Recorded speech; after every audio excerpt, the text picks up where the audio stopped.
Good morning, ladies and gentlemen. Welcome to our session on quality climate change education for social transformation on the road to COP28.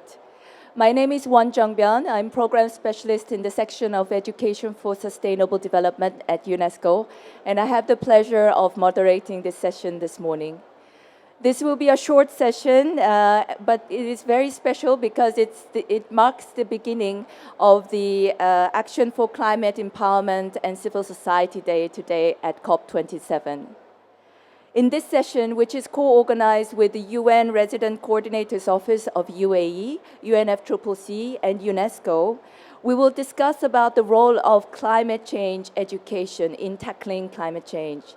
In particular, how the role of schools and learning institutions are critical in driving innovations in local communities and societies as a whole.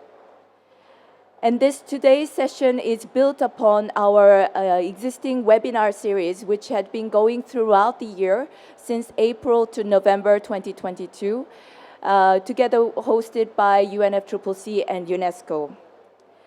And some of the key discussions held during this webinar series include the discussions about the gaps that exist in our education systems, particularly in education policies and curriculum, in tackling climate change and delivering quality climate change that young people are asking for. Through the series of monthly webinar series, we discussed upon issues such as how a post-carbon green economies would look like, how young people, women, and educators can become active leaders in transformation, how we can discuss and need to address the question of adaptation in our climate change education, as well as the role of indigenous and traditional knowledge in addressing climate change. So you may wish to scan this QR code if you would like to have further information, including all the recordings of the previous webinar series. And for the final edition, after COP27, we'll have a wrap-up session on the final Tuesday of November this month. So building on this insight, today's session is to discuss about the role of climate change education, particularly in the lead up to COP28. During COP27, in particular last Thursday during the Youth Day, we had a pleasure of organizing a ministerial session, engaging a dialogue between ministers of education and environment with young people about their demands of quality climate education. Also, an inaugural meeting on Greening Education Partnership was launched, where over 200 organizations are now joining forces in order to promote climate change education. So today at this particular session, now in the lead up to COP28 in UAE, it is our great pleasure to have this session at UAE Pavilion at COP27 in order to prepare how we can concretely make a focus around greening of schools at the UAE's COP28. So today it is my honor to welcome the following distinguished panelists who are here today and also virtually online. First of all, I would like to introduce Her Excellency Dr. Amna Al-Haddad Al-Shamsi, Assistant Undersecretary of Care and Capacity Building Sector of Ministry of Education, UAE. Welcome. Dr. Isa Bastaki, Chairman of the World Green Economy Organization and President of University of Dubai. Dr. Ali Ashmari, Chairman of TAQA Youth Council and International Assets Manager in the Cooperation Council for the Arab States of the Gulf. And also Mr. Pramod Kumar Sharma, the Senior Director of Education in the Foundation for Environmental Education. And also Ms. Miriam Reiner, Associate Program Officer in the Policy and Socio-Economics Division of International Renewable Energy Agency, IRENA.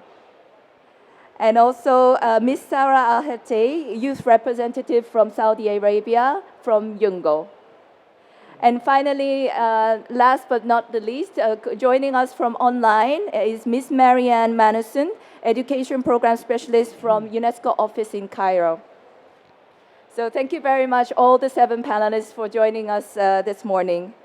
So today we have 2 questions to be discussed. first question is, how can schools and education institutions take a central role as a learning hub in addressing climate crisis?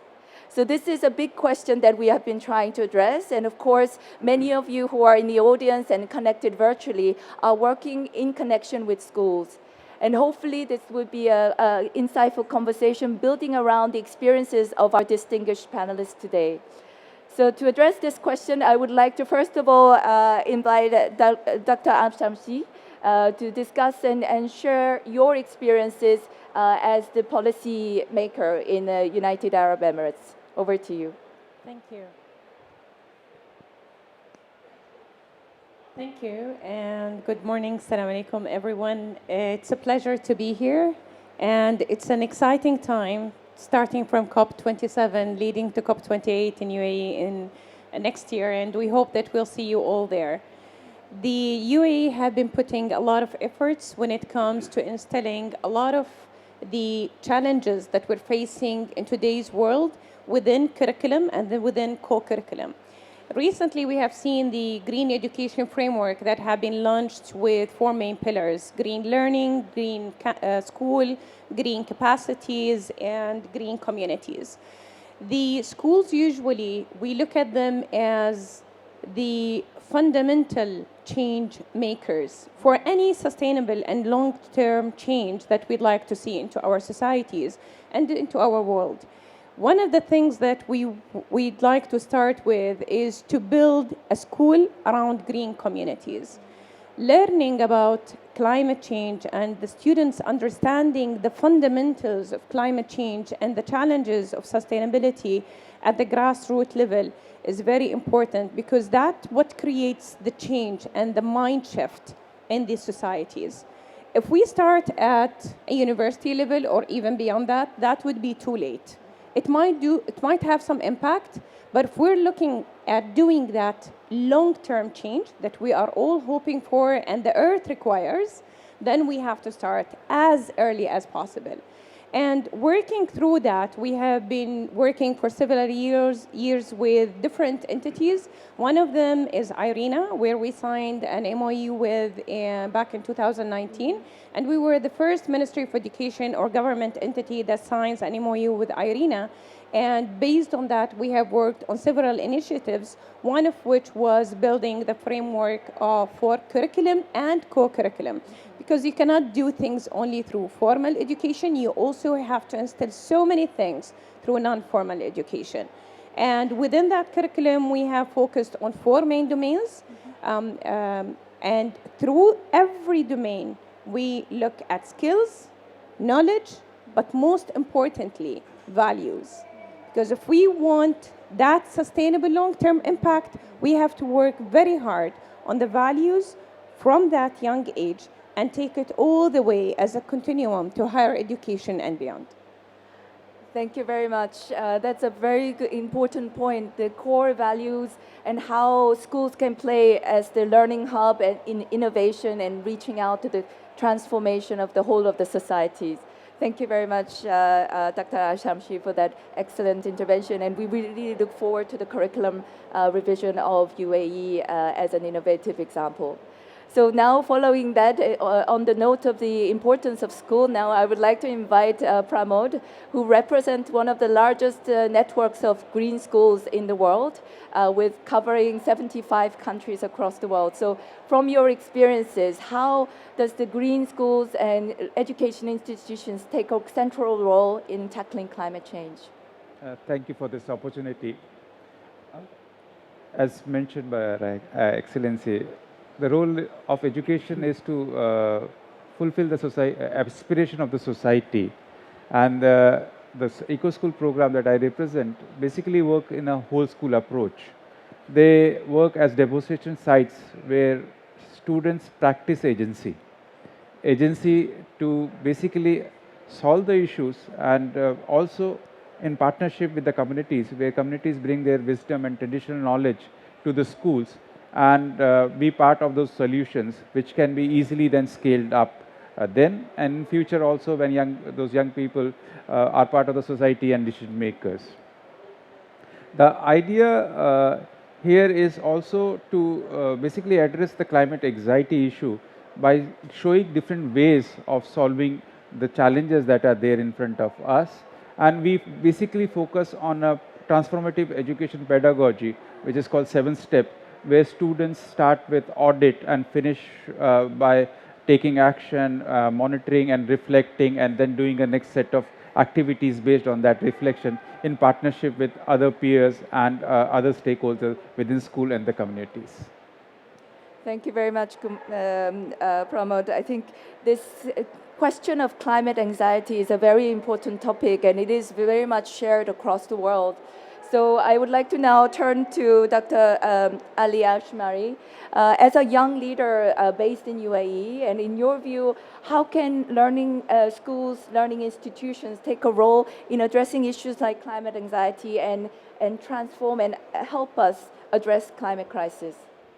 Yeah, thank you so much. First of all, I would like to thank you for giving me the opportunity and to clarify that I was one of the students of Dr. Isa. So this is a great opportunity to be beside him. I will structure my answer in two verticals. The first vertical is the secondary, primary, and even the early entries. If we're going one step in, saying that distributing the day hours, 10 hours for sleeping, 8 hours at school, 6 hours at home, that's mean from their active timing, like 57% to 60% they are spending that at the school. This gives you the importance of the school and the education to nudge their behaviors and the core values, as Dr. Amna, she mentioned, to go beyond that and to take it as their lifestyle. So moving to the second vertical, where we can see that the higher education play a vital role too. And there is a gap between the industrial players and the corporates with the academia, where we can leverage and emphasizing the importance of this potential platform to give you a real life example that you find the student is about to graduate and having a graduation project and he doesn't know what to implement or to give. So I think bridging this gap, and I can admit that there is a huge improvement now between the academia and the industry players, and leveraging those students' potential to solve climate change issues. Thank you very much. That's a very important point, in particular, the role of higher education. So that leads me to your former professor, Dr. Pastaki. I think you must be very proud to have your former student with you at this panel. So I understand that University of Dubai is a leading agency in terms of creating innovations in tackling climate change. So if you would like to address the first question of how schools and education institutions, particularly higher education institutions, can take a central role in addressing climate crisis, please. Thank you. Thank you very much. Good morning, gentle ladies and gentlemen. I'm very proud to be sitting aside to my student, Dr. Ali. Very proud for you to become a PhD alumnus. I think this is a proud moment for me. If I look at education, you know, in Arabic we say, if you educate at childhood, then you will be engraving in a stone. Right? So this says that you have to start from the early age. And His Highness Sheikh Mohammed bin Zayed Al Nahyan, President of United Arab Emirates, he said clearly, if we invest correctly today, and especially in education, then after 50 years, we'll be celebrating when we export the last barrel of oil. So it's connecting between the education and the oil. Says that we need education, but at the end, we have to make sure that we go to other resources besides the oil. And this is a drive started a long time ago. Even in the national strategy of UAE in innovation, there are in 7 sectors: transportation, health, education. Number 3 is education. Then you go to water resources, then you go to renewable energy, space, and then technology. 3 or 4 or 5 of them are related to the green economy of the future. So that's why the whole country has driven towards the green economy. That's why the World Green Economy Organization is headquartered in Dubai. This shows that we walk the talk.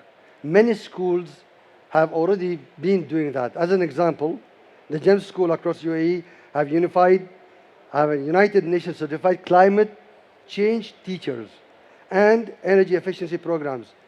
They range the program from organic waste to hydroponics to farming to recycling and zero waste campaigns.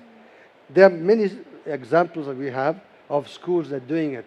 So yes, this is a country that makes sure that whatever things should happen today or tomorrow, it should happen today. We have a project of 10x. We want to be faster than the world 10 times. That's why we are moving very quickly in terms of green economy. Thank you very much, Dr. Bastaki. I think this point about how education plays the role in our transitioning and transformation of our society to the post-carbon economies, that's a very, very important pillar of work. And that leads me to our colleague, Sarah Ahate from Saudi Arabia. So as a young person who are enrolled in and have been recently graduated from higher education institutions, how do you think is the schools and learning institutions, how do you think they should take a central role in tackling climate change? Well, first of all, I'd like to go back to Dr. Ali's point of the importance of a teacher in a student's life. I remember when I was at first grade, my teacher asked me to observe the water drops, and I went observing the water drops and putting a small bowl and quantifying how many water if I don't close the water pipe. I think we all agree that teachers' roles are really important in nudging behaviors and trying to create a personality of the student where later on will be leaders in the societies and they will influence others in their life. Last year I worked with UNESCO with a young group to research and understand from where Arab youth access knowledge about climate change. And sadly, what we noticed in our analysis and observations, which will be a report that will be published this week, hopefully during the COP, is that Arab youth do not have access to information. They're unable to find resources that are in their language that can help them understand climate change and relate to climate change and understand the impact of climate change on their lives. And all of this takes you back to which structural organization should lead that, and schools and universities are. So schools and university role goes beyond providing education. It's a hub for research and development. It's a hub for young people to be involved in trying to find solutions for the humanity's biggest challenges. And as well, for me, it's an avenue to build a movement. So we see a lot of movements in a lot of countries around the world were born from schools, from student clubs, from student governments, from this active engagement within the campus. So I do think that schools have a pivotal role, and I think that our MENA schools and universities need to step up to the challenge right now. We're lucky to have COP this year at Egypt and next year at UAE, two leader countries when it comes to the education in the MENA region, and I would love to see a MENA alliance of universities that are willing to commit to greening schools and greening education. Excellent. Thank you very much, Sarah. That's a great proposition, and I hope that many of the listeners connected to this session could take this forward together with young people like yourself. Thank you very much. And some of the key findings of this Youth Demand Quality Climate Education report that was launched based on the inputs of 17,000 young people from 166 countries.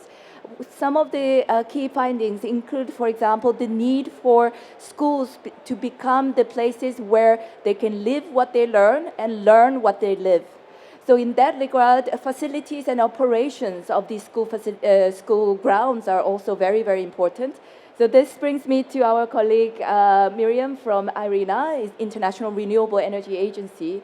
If you could share a little bit about in IRENA's work, how can schools take a central role as a learning hub, in particular, to transform and drive the energy transition that we need?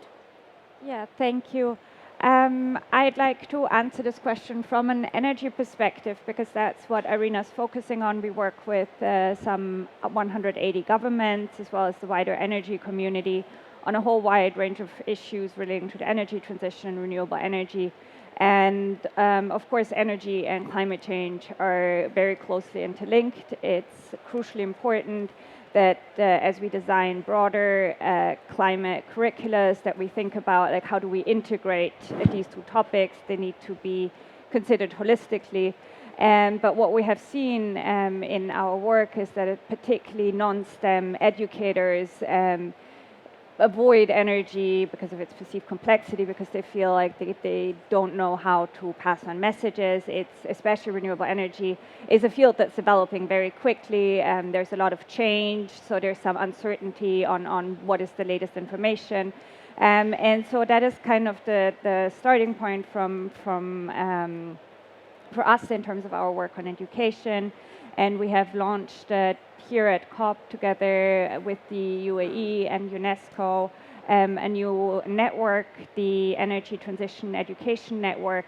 And it, to answer your question, I'm going to take this as both an example and kind of like a bit focusing on the how of integrating these things. So it's a multi-stakeholder platform. It has governments. It includes different educators and organizations, and it considers the fact that we do need two approaches in terms of our how. We need the top-down approach where education ministries set the framework, provide resources, but we also need the bottom-up where, again, and that is the point I raised in the beginning, where we need to make sure that educators are empowered to pass on information, that they have tools, and that is the goal of this network, is to design and disseminate such resources. Excellent. Thank you very much, Miriam. And indeed, this Energy Transition Education Network hopefully plays that role in also supporting the school facilities and their transition towards more greener and sustainable future. And in that regard, now I bring our panelists from who is connected virtually, Ms. Marianne Manuson. So we are here in Sharm el-Sheikh in Egypt, and building on the experiences of Egypt, how can schools and education institutions take a role in driving climate solutions? Over to you, Nina. Thank you, Juan. Thank you for the question. Good morning, everyone. I really do hope that I do Egypt justice with this response, despite the limited time. There are various examples of good practice in the country, and let me try to highlight a few of those examples, drawing from different stages of both lifelong and life-wide learning. Well, here in Egypt, the Education 2.0 reform initiative led by the Ministry of Education and Technical Education has long embedded in the basic education curriculum framework concepts such as climate change, biodiversity, and sustainable development. And in fact, ESD is introduced as early as KG or kindergarten and in the primary grades, meaning grades 1 to 6. In terms of vocational education, at the technical secondary education level, the Ministry of Education cooperates with the private sector to provide vocational training in renewable energy, which is aligned with international standards and is competency-based. And the competency-based curricula are reviewed by industry partners. The Ministry of Education aims to establish 27 centers of competence in renewable energy by 2030. Now, at the higher education level, both Ministries of Environment and Higher Education recently launched a very interesting initiative called the Climate Pioneers initiative earlier this year to increase awareness on climate change amongst university students. And this initiative seeks to reframe young people's traditional view of the environment, which is normally centered on issues related to air, water, pollution, to include the broader concepts of climate change, biodiversity, desertification, and other topics. Another interesting example from the higher education level is the Center of Excellence for Energy that is hosted by Ain Shams University in partnership with the Ministry of Higher Education and Scientific Research. This center informs national energy policy transformation, links education and research into renewable energy solutions with entrepreneurs, promotes energy efficiency, and develops innovative applied research solutions using both conventional and alternative energy sources. Finally, there are also a lot of good practices emerging at the community level, and we've seen this in our work to promote community learning centers in Egypt.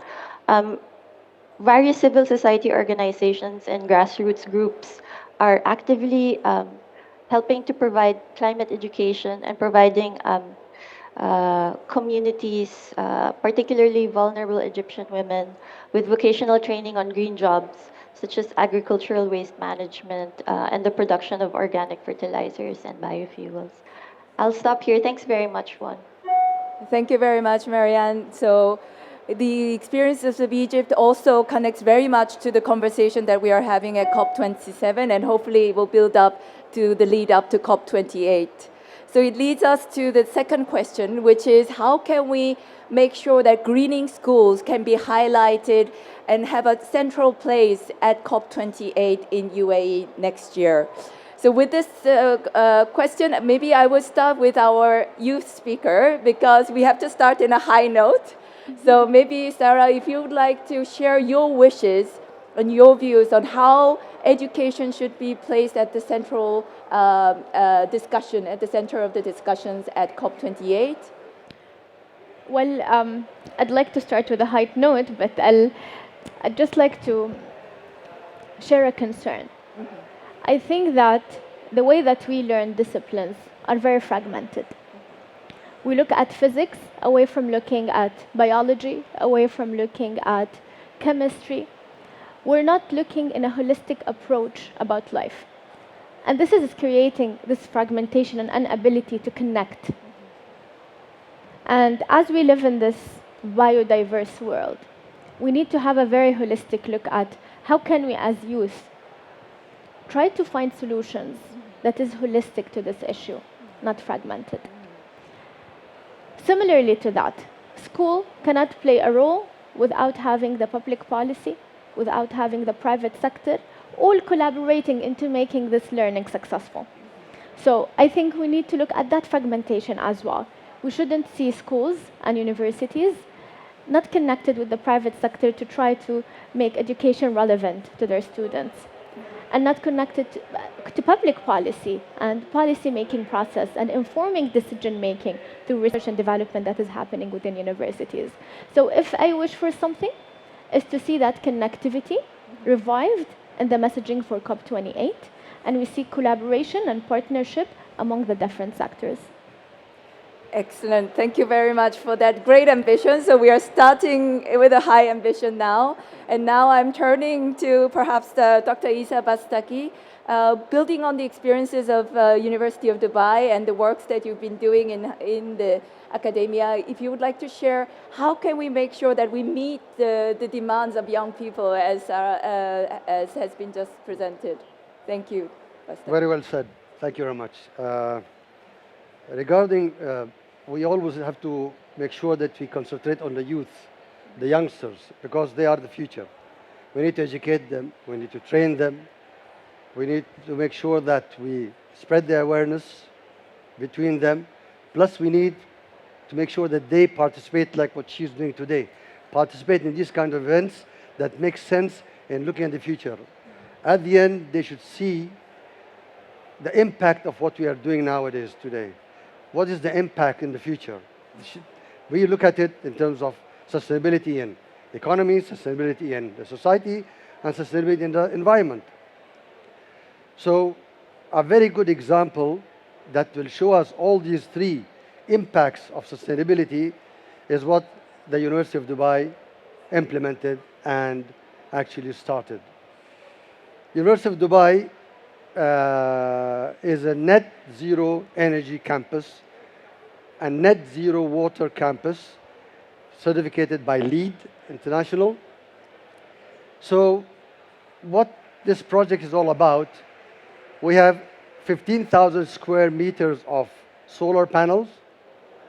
We produce 1.7 megawatt, plus the parking of 0.3, it goes total to 2 megawatt of energy. And we actually have excess of energy generation. We send it to the grid in the daytime. And in the nighttime, we take it back, so we don't have any batteries. Very friendly, environmentally speaking. Plus, the cleaning of these panels is done by using dry cleaning, which is robots. So in a sense, this project completely is the second in the world, by the way. Second university in the world to have 100% net zero energy campus. Besides that, people say always that these projects are costly, very costly. The project was, the cost of the project was 6 million dirhams, which is nearly $1.6 million. And we are paying Electricity and Water Authority 1.2 million dirhams per year. So we'll recover in 5 years. So that means the return of investment will be 5 years. So after 5 years, we have a clean environment, no carbon footprint. We have even water resources recycled all the time. Plus, it's economically feasible. After 5 years, for coming 25 years, it will be free cost and free carbon footprint. This is what we see. We walk the talk. And this is exactly what we need to look at the future. The future says that if you do it right today, you will make sure that the next generations will live happily ever after, as they say, with environmentally clean, economically feasible, and also sustainable in terms of society. Thank you very much, Dr. Bastaki. I think the example of how University of Dubai has transformed itself is a great inspiration for many of us who are connected to this session. Thank you very much.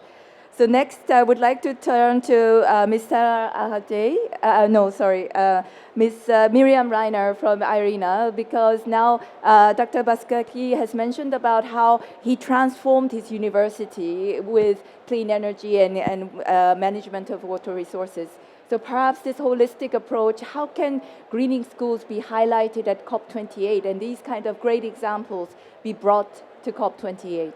Over to you, Miriam. Thank you. I think what the COP process brings kind of like to this area is that one, it provides a platform to highlight like certain key issues, and it brings together, and I think we're seeing that here at this COP, we've seen it at past COPs, it brings together stakeholders from a lot of different areas, and I've spoken earlier about the importance of bringing together these different stakeholders, taking a holistic approach, getting out of silos, and that requires everyone to be on board. So I think one thing that COP28 can bring is bring together these different aspects. And then I think there are maybe four key issues that we could also focus on as we head towards COP. One is when we talk about green schooling, is what does it mean and what are the priority actions. A second point, and we've heard that resources are incredibly important. Especially increasingly schools are struggling with funding, so there is a need to think about what creative partnerships are there, what funding solutions are there, especially for schools with limited resources. There are low-cost solutions, but again, like highlighting best practices and helping people understand what they can do, because often it's also a lack of awareness, both in terms of the business case, but also like how do you approach this. And then I think the last point I wanted to make is to take into account, COP, like global, is a global effort, and we need to take into account that the context for different schools are very different. The greening of an existing building versus, like, for instance, like if your school doesn't even have access to electricity. So the challenges and priorities will also vary very strongly across different countries and across different regions. Thank you very much, Miriam. That holistic approach, I think, is very, very important. And what you say, going out of the silos of individual sectors and try to collaborate in bringing whole of the school approach to greening schools, that's very, very important. And that brings me to Pramod, because you mentioned earlier about how eco schools across the world are applying this whole school approach of addressing teaching and learning, but also school facilities, governance, and community engagement. So in your view, how can we strategize to make sure that this greening schools agenda is brought to COP28 and highlighted in the lead up to COP28? Over to you. Thank you, Juan. In my opinion, partnership and collaborations are the key. It's a big problem, it's big network. We call ourselves the largest network, but we know that we are not reaching out the numbers that we should be able to, and we should be reaching out. So partnership and collaboration to bring together different expertise is important to achieve the set agenda. The other aspect which is important is to also celebrate the successes schools have shown. What I have learned that teachers and school learn best from each other. But the important aspect within that is that bring about the stories of localization of the solution that schools have brought in their own context.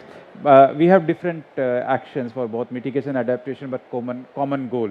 And this element of global citizenship, that we have to live within planetary boundaries, is an important aspect. So the importance of partnership, collaboration, and long-term programs, then events or projects.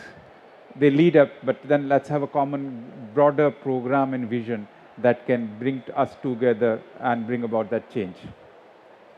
Thank you very much, Pramod. Indeed, this question of partnership, working together with a long-term vision, and also celebrating. I think celebrating is important when it comes to schools, with teachers, and with learners. So in that regard, I would like to invite Nina virtually. If you could share, from building on the experiences in Egypt, how can greening schools be highlighted in the lead up to COP28?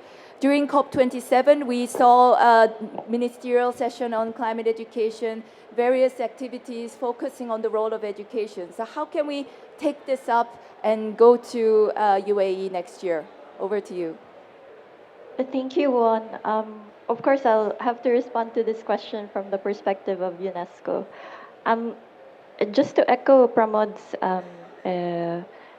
remarks earlier, his comment. In the lead up to COP28, partnership and collaboration will really be key. And in this sense, the Greening Education Partnership launched during the recent Transforming Education Summit will definitely have a key role to play.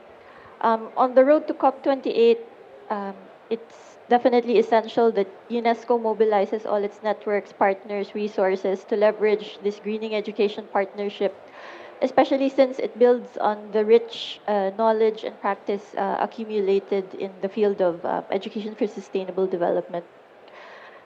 Given that the Global Greening Education Partnership aims to prepare every learner to acquire the knowledge, skills, and values, as well as attitudes to meet climate-related challenges, we should indeed target all learners across the board, regardless of age, background, modality of learning, and at all stages of lifelong learning. Climate change education in the context of COP28 fully aligns with the Global Greening Education Partnership in light of the emphasis on greening schools, learning, capacity and readiness, and communities. In the green transformation of schools and other learning spaces, cities, communities, and even workplaces will have to be part of the conversation. And they will definitely have a vital role in promoting inclusive climate action. But most importantly, going forward, it's vital that key actors not only amplify, but translate the Greening Education Partnership into concrete and meaningful actions at the national level. And in this regard, as UNESCO, it will be important for us to leverage and bring to bear the work and promising practices in the green transformation from the UNESCO ESD network, the UNESCO Global Network for Learning Cities, the UNIVOC Network for TVET, amongst others. Thank you. Thank you very much for that intervention. Indeed, the Greening Education Partnership, which was launched at UN Transforming Education Summit, will be an opportunity to break the silos and have that connectivity that Sarah was demanding. So hopefully this will serve the purpose to deliver climate education, especially at COP28. So now I would like to invite Mr. Ali Ashmari. As a youth leader and young leader in UAE, what are the opportunities do you see in bringing greening schools to be highlighted in the lead up to COP28? Well, first, I think schools are not only depending on learning and education, they can also participating in decarbonizing the value chain itself through the transportation from to the school, also retrofitting the building and the facilities within the schools, and that can be approached through certain entities working on the demand side management to support them. Second thing I can highlight is that the youth, and I would be proud to say that Taqa Youth Council, we are working in the Energy Transition Index, also how we can support the United Arab Emirates to improve this ranking too. So, in a nutshell, that the schools, they can play a vital role in the whole decarbonizing value chain. Thank you. Thank you very much. Indeed, decarbonization and green economies and digital transformation were the two topics that was discussed at the UN Transforming Education Summit as well. So what you mentioned about the leadership of young people driving that change is very much relevant to what we are trying to do in the lead up to COP28. So thank you very much, Mr. Ashmari. And finally, I will come to Her Excellency Dr. Amna Al-Dahaq Al-Shamsi. So in your view as a policymaker, how can greening schools be highlighted at COP28 and the lead up to COP28? We heard that many curriculum reforms and other activities are happening in UAE. So how can this schools issue be placed at one of the central roles in discussions at COP28? Over to you. Thank you. And let me start by saying it's such a pleasure and honor to be with such a distinguished panel, but it also puts a lot of pressure as a representative of the educational entity in the next country hosting COP. There is one key word that went through the panel. There are so many things I would like to comment on, but if we're going to take one key word from all answers, it's collaboration and integration. That's a key going forward.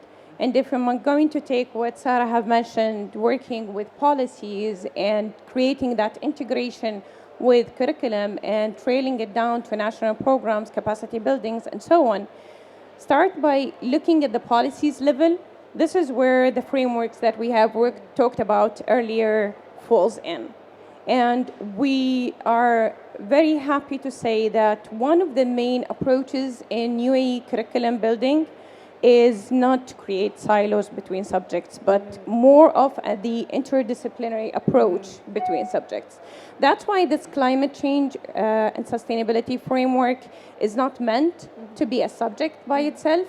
It is best taught by integration the different between different subjects. And I'm not talking about scientific subjects only. It's about everything. You want to create that mindset shift, you want to instill those values, you have to bring it in everything, from values in social sciences, humanities, to even art, how students can communicate those concepts and understand and absorb those contents in arts, performing arts, visual arts, through all mediums of communication. So this framework is meant to be designed for students in schools, but even the Ministry of Education in the UAE, it's a ministry of all the whole educational sector, even the higher education. So we think about everything as a continuum. We don't stop at school level. We have to continue at university level and create that link to the industry that Ali as well mentioned. It's this whole this momentum, building the momentum from an early age, but continuing with that and showing and opening the opportunities for the individuals and telling them how much change you can make into the world by understanding climate change, identifying the challenge, and providing solutions for it. It's not only about understanding it. And I have seen that with the report that was launched. The survey says that 70% of youth do not understand climate change. And I will second that because very recently we've done an exercise with our internal team in the ministry for them to understand climate change using a gamified tool. And I find that even myself, I had some misconceptions. Understanding climate change is key toward creating the solutions for it and providing, and the thought was we have to understand it first if we're going to want the schools to understand it and to enable the teachers to deliver it right. So beside the framework, we're looking at the content that we want to deliver the framework with. How much of interest can we create for the students to understand climate change in the best way possible and to bring it through gamified platforms and also, as I mentioned, through art, through all other disciplines and subjects. Going to a next level where we think about building the capacities of the students to be advocates for climate change in platforms like COP. There are so many platforms for students at higher education level, but we also want, as we said, build that at the grassroots level. So bringing or designing an immersive COP experience for students in high school and even lower than that. That is one of the objectives that we're leading to. And finally, scaling up a world-class model like the eco-school model for as many schools as we have in the UAE. Dr. Isa Bastaki have mentioned some of the examples of some or the initiatives that schools build, but we want to create that on a scale and not only by individual or independent initiatives in schools, and recognize those schools as agents of change. That will create the community, the green community, and that will bring as much partnerships for schools, for those capacity building programs, and for achieving and delivering the curriculum. And we're here in COP to initiate and discuss as many collaborations as possible so we can create that impact in COP27 and design a legacy that will live beyond COP28. Thank you very much, Your Excellency, Dr. Ajamji. Yes, indeed, our high hopes for COP28 is very visible here, and I think this is really the opportunity to highlight the role of education in tackling climate change. So thank you very much for your strong words, and I hope you take the pressure that you have experienced here and hope to support our work in promoting this at COP28.